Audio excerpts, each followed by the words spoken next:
Welcome back, everyone. Thank you guys for tuning into another video of Loners. We appreciate everyone who has been liking, subscribing, commenting, interacting, everything, especially the ones who jump over to our vlog channel. Y'all mean a lot. Gold star if you jump over to our other channel that's linked in the description and you press the subscribe and you actually watch the videos. And even if you just put them on in the background and mute it, that's fine. Yep. I'll take that. All right. Eventually you'll watch. This is episode 273.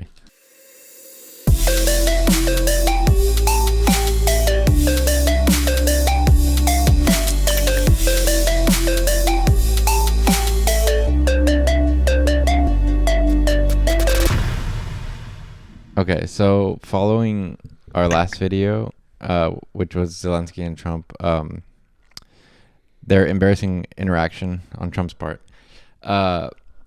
I think a lot of people jumped over to this video, which is defending Europe without the U.S. Is it possible? This was posted like right after that interaction. Yeah, pretty much. All right, let's see. This video was sponsored by MyHeritage. Russia has been ramping up its military for 3 consecutive years, building a powerful army with proven combat experience. Meanwhile, Europe has faced decades of military decline. Although defense spending is on the rise, the only European force with real battlefield experience is Ukraine. Europe's main strategic advantage, though, US deterrence. With 100,000 American troops stationed across the continent and a nuclear umbrella, this presence has long been a formidable counter to Russian aggression. But could this be changing? We're also here today to directly and unambiguously express that stark strategic realities prevent the United States of America from being primarily focused on the security of Europe.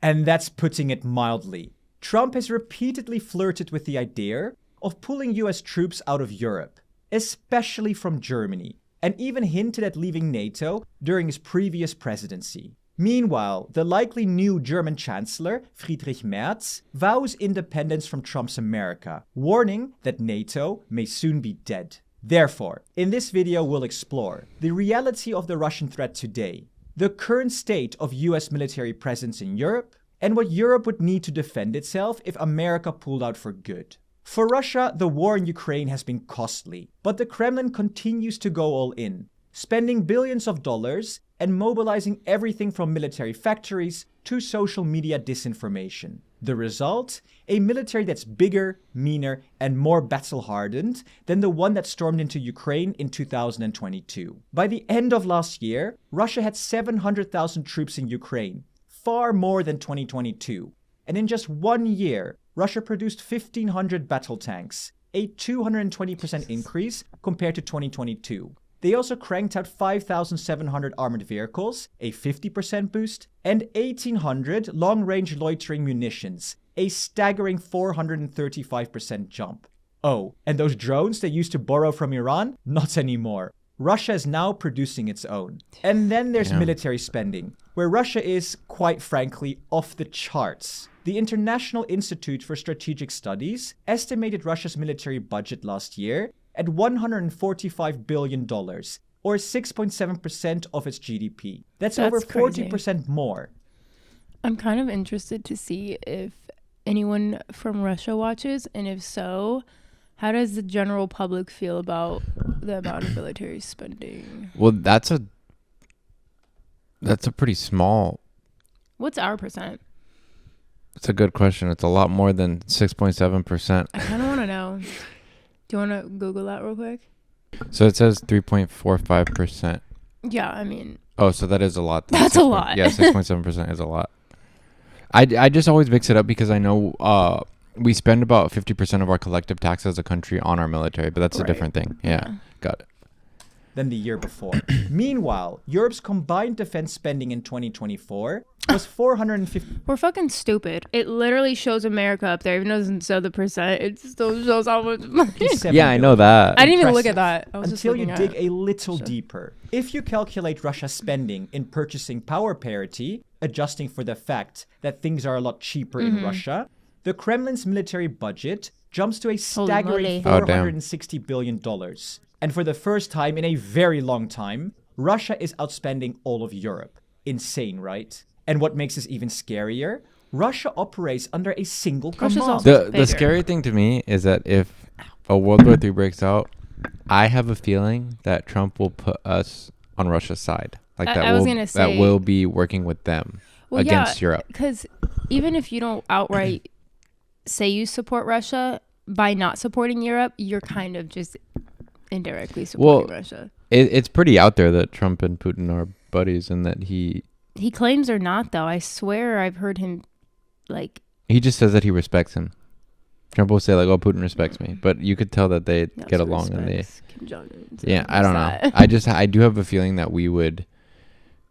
I mean, you're seeing it right now, like with the meeting with Zelensky. He's pretty much saying if you don't agree to what the terms that we put for Russia and you guys, you're pretty much done. Like, I also find it a little ironic that a lot of his supporters fear a Russia attack, when I feel like we already have our enemies in charge Yeah. here. So we're like, yeah, I know. I don't know. There's also a lot of proof that there was a lot of the YouTubers Excuse me. My were stomach being is paid growling. by Russia to spread like misinformation and to rile was up certain confirmed? sides. Yeah, certain YouTubers were being paid And by speaks Russia. one language. Us Europeans, a very different story. NATO and several European countries believe Russia could be ready to attack a NATO country within 3 to 10 years, or even sooner. Yeah. There's even a massive military exercise in Belarus this summer, simulating Holy conflict with shit. NATO, Yeah. and that will showcase the Russia's planet, right? combat readiness. And if they can pull That's this why off we're during trying to an get. ongoing That's why Trump's trying to get out of NATO.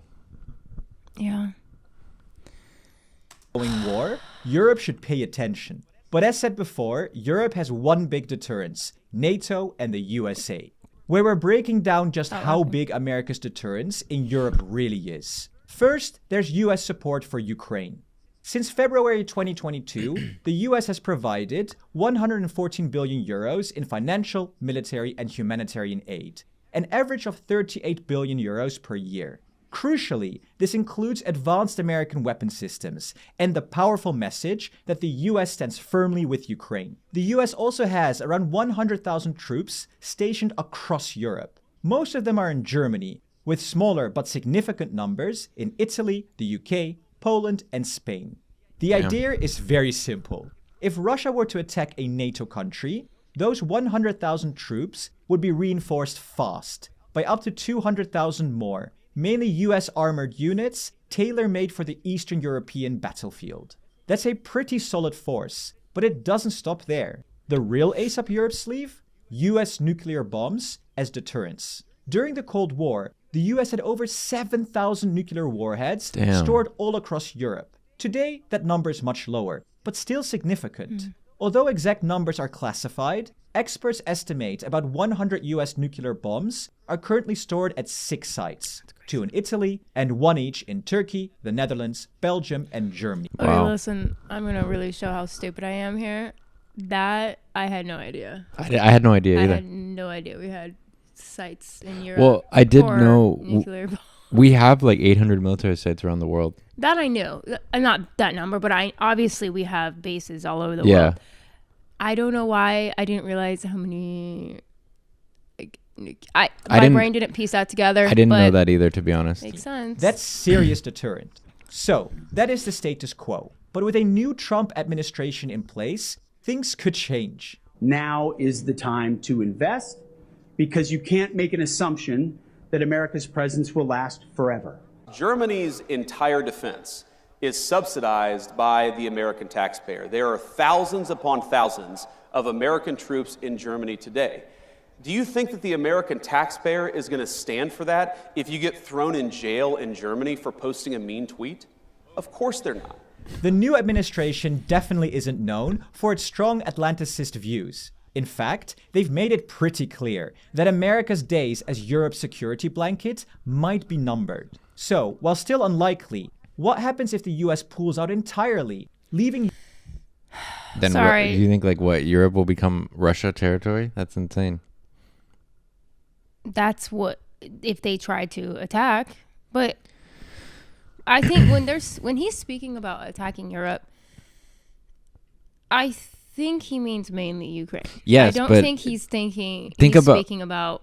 I understand, but that's a It's a hypothetical. No, but I'm saying it's what do you call it? It's like the domino effect. Like you take over Right. Ukraine, then you take over another small place, then you take over another place, yeah. and then it just becomes like, well, I took over these. What's to stop me from taking over all of Europe? Right. And if, hypothetically that did happen in our lifetime, it's like, well, good job, America, because who do you think's next after that? Now it's just a select few superpowers This is getting against each other. I know. And that is going to turn into This is getting a little bit conspiratorial, but I would say that Russia and us, Trump and Putin, would then team up to take over the entire world. I don't think so, because when you have two men that are so power hungry, They would form an alliance initially. They're not going to team up. Listen. There has to be someone that's better than the other, and that's where you put two lions in a cage. No, I know. One of them's going to fucking try to... Eventually is the key word, because I think that we would team up, take over everything, and then we'd end up fucking fighting each other. Right. That's kind of what I just said. Yes, yeah, but I'm saying a select few, then they're going to all turn on each other. That would come at the end of like trying to dominate the world. Right. And by then, who knows if Trump weaseled his way into a dictatorship or not, or if we have another... I mean, it seems like he's doing it now. I know. But, like, again, we can't keep living in hypotheticals. Like, he talks, but, like, we need to see what is actually happening, because otherwise we're always just going to live in fear. I mean, this country, half of them, if not more than half, constantly are living in this idea that Russia's going to come over and take over. And it's like, that's, in my opinion, not going to happen. And it definitely will not happen in our lifetime, because of how quickly things shift in our government. Anyway, I don't know shit about shit, so... Europe to defend itself. Could Europe step up and fill the gap? First, let's take a look at Ukraine. And here, there are two scenarios. In the first scenario, there's no peace deal, and Ukraine keeps on fighting. From a purely financial perspective, Europe could replace US support without too much trouble. To match US aid to Ukraine, the EU would only need to spend an additional 0.22% of its GDP. That's not a huge ask. Not that crazy. The second scenario is trickier. Ukraine accepts a US-Russia peace deal, and Europe needs to secure the border with peacekeepers, an estimated 150,000 troops, likely without US help. Meanwhile, Russia would likely continue its military buildup, posing a serious threat to all of Europe. And this points to the real problem: replacing American troops in Europe if they leave. To match the fighting power of 300,000 US troops, Europe would need to significantly boost its military strength, focusing on mechanized and armored forces. On paper, Europe, including the UK, has 1.5 million active duty military personnel. Sounds super impressive, right? But they're scattered across 28 national... Don't they all have to agree to, That's what I think. create one military? I think one of the biggest problems is disunity within Europe. It's armies, each with its own chain of command. Yeah. The combat power of 300,000 US troops is far greater than the same number of European troops divided among different national forces. Yeah, that makes sense. US troops operate as large cohesive corps with unified command structures and unmatched strategic enablers, like strategic aviation and space assets, things that Europe simply doesn't have. For example, to prevent a rapid Russian breakthrough in the Baltics, NATO would need at least 1,400 tanks, 2,000 infantry fighting vehicles, and 700 artillery pieces. That's more than the combined land forces of France, Germany, Italy, and the UK. The bottom line, it's not just about replacing numbers. It's about matching firepower, unity, and strategic reach. And right now, Europe is nowhere near ready. And then there's the big one: nuclear deterrence. If the US were to dismantle its 6 nuclear bases in Europe, it would leave a massive gap in Europe's defense. But Europe isn't entirely defenseless. France and the UK have their own nuclear arsenals, though nowhere near as many warheads as the US or Russia for that matter. However, things are shifting. French President Macron and Germany's likely next Chancellor Friedrich Merz are already discussing the possibility of sharing nuclear capabilities. This could even mean storing French nukes on German soil, aiming to create a European nuclear shield, independent of the US. But building a credible nuclear deterrent, they're gonna, and in the short term, they're getting prepared because they're they know seeing that far into the is gonna future. pull out most likely of NATO and of helping Ukraine. I hate that this is like where humans have evolved. Like, I don't know. Europe simply can't replace the security provided by the US nuclear presence. So, the bottom line is clear. Europe cannot replace the US presence in the short term. But in the long run, that's a different story. With the right investments and strategic planning, Europe could achieve full military independence. And that brings us to a crucial crossroads. Europe must make a choice. Option 1. Build up national armies and rapidly enhance military coordination throughout Europe. Without better coordination, defense costs will skyrocket, and European national efforts won't be enough to deter the Russian military. Or option 2, create a unified European army, an additional force of at least 200,000 soldiers supplied by national armies to replace US presence in Europe. We must build the armed forces of Europe so that Europe's future depends only on Europeans and decisions. Weren't we watching in a video like not too long ago where they were saying that Europe has almost no say in how are things unfolding between Ukraine and Russia? And it's like, why? Like, no one's considering their, you know, opinion. We were. Yeah. About Europe are made in Europe. Whichever path Europe chooses, one thing is certain. It will require a lot of money. Defense spending will need to rise significantly from the current 2% of GDP. Initial estimates suggest an increase of about 250 billion euros annually, raising the total to around 3.5% of GDP. And to make this affordable and economical, European scale procurement is essential to lower military production costs. German leadership will also be critical. Alone, they would need to increase its defense budget from 80 billion euros to 140 billion euros, about 3.5% of its GDP, on top of joint EU funding. Right now, German military capabilities fall short of NATO commitments. For example, Germany's pledge to provide NATO with 2 divisions, around 40,000 troops, by 2025 and 2027, is already facing serious setbacks. Here's my take. If Europe wants real deterrence and a seat at the table with the big boys, it has to act as one. Looking at the options, both have potential. I think the European army and they should form a main European army to work together. That would be the best, I think, thing to do. Well, that would mean all the leaders have to agree on how everything unfolds and But the second one offers far more advantages. By building a unified European army, mass procurement becomes easier and cheaper when Europe buys as one. Standardization also gets a massive boost. Instead of juggling 17 different types of tanks across national armies, a unified force could streamline to just one. A unified command under a single structure as a separate pillar within NATO would be far more effective than fragmented national variants. But getting to option 2 would require massive political will and a complete overhaul of the EU's defense structure. This won't happen overnight. Of course, there are many more problems, and if you want to know more about how this could play out, check out our previous video, linked here, where we go into the topic a lot deeper. And don't miss out the chance to explore your family roots. Sign up for a 14-day free trial of MyHeritage today. All right. That was a good video. Yeah, I like how he breaks down things. The visualizations are nice. I am a visual learner. Yeah. I don't know. It feels weird that this is definitely a possibility in the near future. He's just exploring, like, in my opinion, what could happen. Of course. But it is a possibility that... The thing is, like, if Russia takes over Ukraine, not going, I hope they don't, but, like, that opens a door of what else can I take? All right. Yeah. That's how all these past wars have happened, too. Like, Thanks. I know what colonizing looks like. It's crazy. Yeah. No, I mean, I think he did a good job about explaining. Yeah, me too. The scenarios it would take for X, Y, and Z to be accomplished. Obviously, it would not happen in the near future. Like, to me, near future is like the next 5 to 10 years. I was gonna say 4 or 5 years. Yeah, something like that. But maybe after 10, it could. All right. Leave your opinions in the comments below, guys, and we appreciate you all for watching.